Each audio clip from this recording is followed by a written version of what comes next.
আমরা নতুন পিসি অন করার পর যে সমস্যাটি দেখতে পাই সেটি হচ্ছে মনিটরে লেখা ওঠে যে আউট অফ রেঞ্জ। আসলে এ ধরনের লেখা কেন ওঠে এবং কিভাবে সমস্যার সমাধান করব সে সম্পর্কে আমরা একটি ইউটিউবে ভিডিও তৈরি করেছি।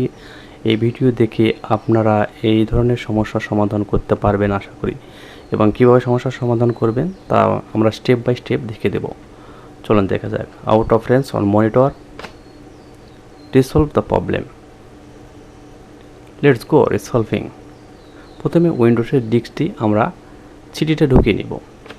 এরপরে আমরা কিবোর্ড থেকে F8 বাটনটি চাপবো।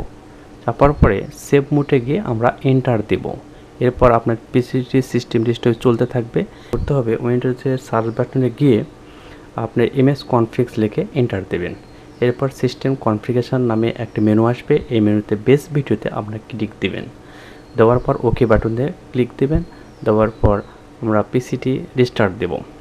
রিস্টার্ট দেওয়ার পর আপনাকে যেটা করতে হবে, আমরা উইন্ডোজে গিয়ে উইন্ডোজের রেজুলেশনটি আপনারা অ্যাডজাস্ট করে নেবেন, যেমন 1024 বা 1200